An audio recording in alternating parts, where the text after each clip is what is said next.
सिर्फ कुछ middle east की कंट्रीज ने एक डिसीजन लिया और पूरी दुनिया हिल गई। पेट्रोल की प्राइस एक्सप्लोड होने लगी, इकोनॉमीज क्रैश होने लगी और गवर्नमेंट पैनिक मोड में चली गई। और तब दुनिया को समझ में आया कि असली पावर टैंक्स, मिसाइल और आर्मी में नहीं है, ऑयल में है।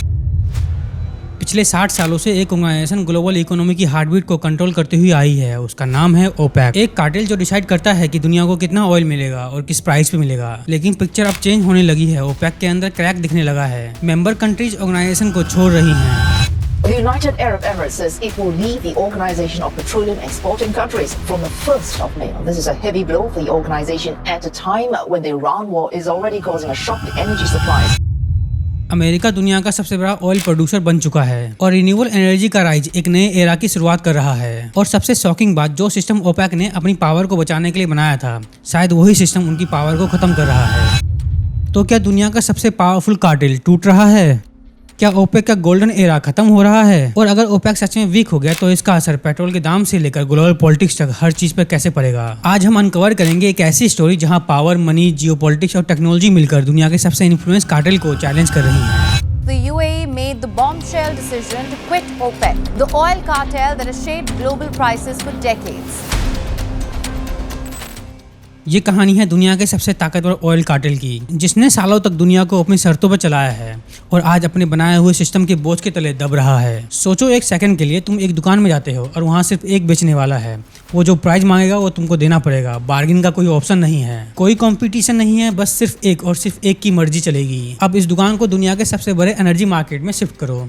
ये दुकान है ओपेक और आपके लिए ये दुकान टूट रही है। ओपेक का खेल खत्म, दुनिया का सबसे पावरफुल कार्टेल कैसे खत्म हो रहा है। शुरू करते हैं बेसिक से। डेकेड से मतलब काफी सालों से एक छोटी सी group of oil producing country ने पूरी ग्लोबल इकोनॉमी पे एक्स्ट्रा ऑर्डिनरी इन्फ्लुएंस बना रखा है। और ये इन्फ्लुएंस आया कहाँ से? इनोवेशन से नहीं, कंपटीशन से बिल्कुल नहीं। ये आया है कोऑर्डिनेटेड सप्लाई रिस्ट्रिक्शन से। सिंपल शब्दों में बोलूं तो एक ग्रुप तय करता है कि उनको कितना तेल बेचना है ताकि प्राइस अपने आप ऊपर जाए। इसको कहते हैं कार्टेल बिहेवियर। ओपेक यानी कि organisation of the petroleum exporting countries. ये 1960 में बना था और तब से लेकर आज तक ये दुनिया का सबसे पावरफुल कार्टेल में से एक है। एक नॉर्मल कम्पिटिटिव मार्केट में क्या होता है? प्रोड्यूसर ज्यादा आउटपुट प्रोड्यूस करते हैं, compete करते हैं, इनोवेट करते हैं, प्राइस को नेचुरली सेटल करते हैं। लेकिन कार्टेल का काम बिल्कुल उल्टा होता है। सप्लाई को रिस्ट्रिक्ट करो, प्राइस को डिस्टोर्ट करो और मार्केट को अपनी मर्जी से चलाओ। और ओपेक ये सेम गेम खेल रहा था, एकदम धांसू लेवल पर। अब आते हैं वो मोमेंट जिसने पूरी दुनिया को हिला दिया। 1 मई 2026 यूएई यूनाइटेड अरब एमिरेट्स ने ओपेक से विड्रॉ कर लिया है। ये कोई छोटी सी कंट्री नहीं थी। यूएई 1967 से ओपेक का मेंबर था और इसके जाने का मतलब था कि ओपेक की 10 से 15% प्रोडक्शन कैपेसिटी का सीधा निकलना। यूएई ने इसका रीजन दिया नेशनल इंटरेस्ट और एक इंडिपेंडेंट एनर्जी पॉलिसी की चाहत। सिंपल शब्दों में बोलूं तो उन्हें अपना गेम लिमिट नहीं करना।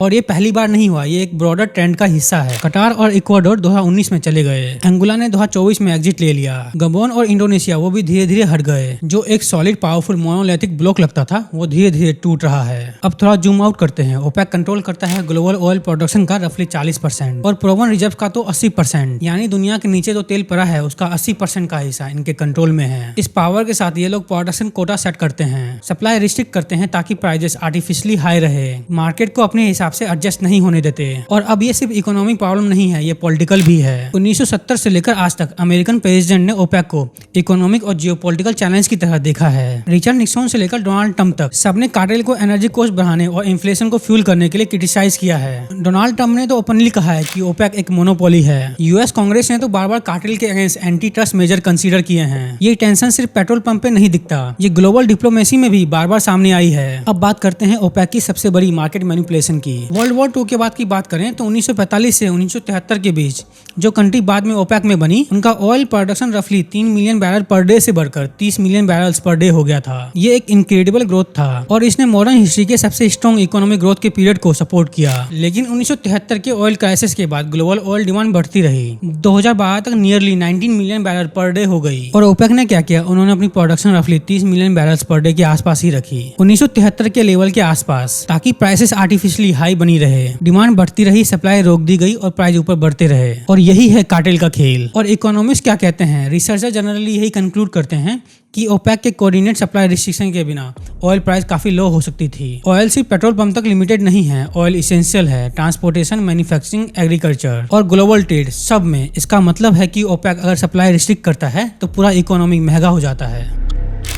IMF के एस्टीमेट के मुताबिक अगर ऑयल में 10% प्राइस बढ़ती है तो इन्फ्लेशन 0.4% बढ़ जाती है और ग्लोबल इकोनॉमिक आउटपुट 0.1% से 0.2% तक रिड्यूस हो सकती है। ये छोटे नंबर लगते हैं, लेकिन बिलियंस ऑफ पीपल के लिए इसकी रियल कॉस्ट बहुत बड़ी होती है। सबसे ज्यादा तकलीफ किसे होती है? लोअर इनकम हाउस होल्ड को, जिनका बजट पहले से ही काफी टाइट होता है। और दूसरी एनर्जी इंपोर्टिंग डेवलपिंग कंट्रीज जो अपना तेल बाहर से खरीदती हैं, जैसे कि इंडिया। कुछ लोग बोलेंगे ये सब पॉलिटिकल ओपिनियन है, तो चलो एकेडेमिया की बात करते हैं। ड्यूक यूनिवर्सिटी, UCLA और KU यूलिवन के रिसर्च ने एक मेजर स्टडी की। उनका कंक्लूजन था कि ओपेक की प्रोडक्शन रिस्ट्रिक्शन ने ग्लोबल ऑयल प्रोडक्शन कॉस्ट का रफली $160 बिलियन से बढ़ा दिया है और इन्वेस्टमेंट को ज्यादा एक्सपेंसिव एक्सट्रैक्शन के मेथड की तरफ धकेला गया है। जरा सोचो, ओपेक ने लो कॉस्ट प्रोडक्शन लिमिट की तो इन्वेस्टर को ज्यादा एक्सपेंसिव मेथड में पैसा लगाना पड़ा, मार्केट एफिशिएंसी कम हुई, ग्लोबल इकोनॉमी पे सब्सटेंशियल कॉस्ट आए। ये सिर्फ ओपेक मेंबर्स को फायदा पहुंचा रहा था, बाकी दुनिया को कॉस्ट पे करनी पड़ रही थी। अब एक इंपॉर्टेंट इकोनॉमिक ट्रुथ पे आते हैं। कार्टेल्स इनहेरेंटली अनस्टेबल होते हैं, लेकिन क्यों? क्योंकि ह्यूमन नेचर्स और इकोनॉमिक इंसेंटिव्स एक दूसरे के अगेंस्ट होते हैं। ओपेक के केस में हर मेंबर को अपना कोटा फॉलो करना चाहिए, लेकिन अगर एक मेंबर सीक्रेटली थोड़ा ज्यादा बेच दे तो उसे ज्यादा प्रॉफिट होता है, लेकिन दूसरे मेंबर्स को पता कैसे चलेगा? इसलिए ओपेक की हिस्ट्री में कोटा वायलेशंस एक आम बात है और ओवर प्रोडक्शन बार बार होते हैं। ये कार्टेल के इंटरनल कॉन्ट्राडिक्शंस है। एक सिस्टम जो कोलूजन के बेस पे है, कंपटीशन के बेस पे नहीं। यही वो फाउंडेशन जो क्रैक है जो ओपेक के अंदर से आती है। और जब ओपेक के अंदर इतनी सारी प्रॉब्लम चल रही थी तो बाहर से भी एक बड़ा चैलेंज आ गया। अमेरिका और दूसरे नॉन ओपेक प्रोड्यूसर ने इतना ज्यादा ऑयल का प्रोड्यूस करना शुरू कर दिया कि मार्केट में तेल की सप्लाई तेजी से बढ़ने लगी और जैसे ही सप्लाई बढ़ी ओपेक का प्राइस पे कंट्रोल कमजोर होने लगा। नंबर देखो, 2008 में यूएस रफली 5 million barrel per day produce करता था, लेकिन 2025 तक 13.7 मिलियन बैरल पर डे हो गई। जो अमेरिका दुनिया का सबसे बड़ा ऑयल का इंपोर्टर था, आज वो प्रोड्यूसर बन गया और इस कॉम्पिटिटिव प्रोडक्शन की वजह से 2014 से 16 के बीच में ऑयल प्राइसेस शार्पली कोलैप्स हो गए और ओपेक का मार्केट शेयर गया और प्राइसिंग पावर गई। और सबसे आइकॉनिक बात, ओपेक ने खुद अपनी बर्बादी का सीड बोया था। ये वाला ट्विस्ट किसी मूवी में होना चाहिए था। सालों सालों तक ओपेक ने आर्टिफिशियली प्राइस को हाई रखा और इन हाई प्राइसेस ने इन्वेस्टर्स को मोटिवेट किया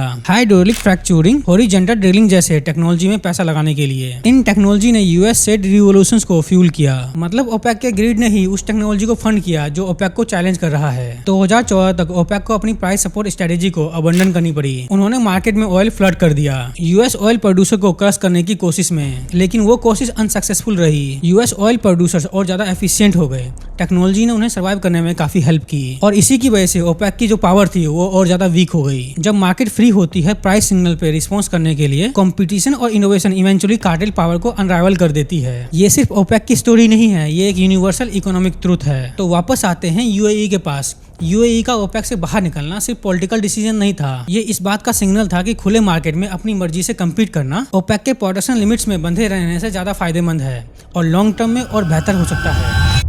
Because the UAE's exit is not just an economic decision, it's also a political one. To a future of constrained global supply without being bound by cartel production targets. To put it simply, it means the UAE can pump more and maximize profits.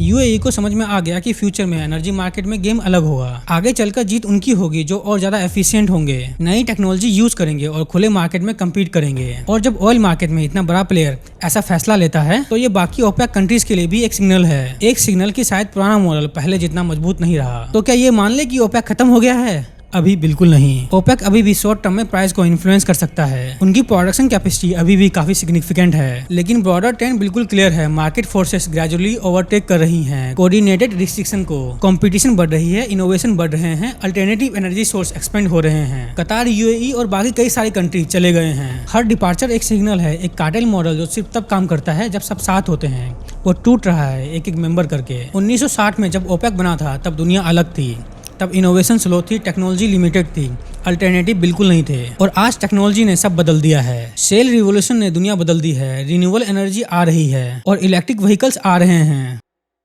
और बात करें OPEC की, जो कभी untouchable लगता था, आज वो क्रैक हो रहा है। ये सिर्फ एक ऑयल कार्टेल की स्टोरी नहीं है, ये एक टाइमलेस ट्रूथ है। जब मार्केट फ्री होती है तो इनोवेशन और कंपटीशन मिलकर हर कार्टेल को इवेंचुअली तोड़ देते हैं, चाहे वो ऑयल हो या कोई और इंडस्ट्री। पावर सिर्फ उन्हें मिलती है जो इनोवेट करते हैं, रिस्ट्रिक्ट करने वालों को नहीं। थैंक यू सो मच आप सभी लोगों ने इस वीडियो को यहाँ तक देखा। अगर वीडियो पसंद आई है तो वीडियो को लाइक और चैनल को सब्सक्राइब जरूर करो और कमेंट बॉक्स में बताओ कि आपको क्या लगता है कि ओपेक अगले 10 सालों तक सर्वाइव करेगा। और मैंने इंडियन एनर्जी क्राइसिस के ऊपर ये वाली वीडियो बनाई है, इस वीडियो के बाद जरूर देखो। Thank you for watching.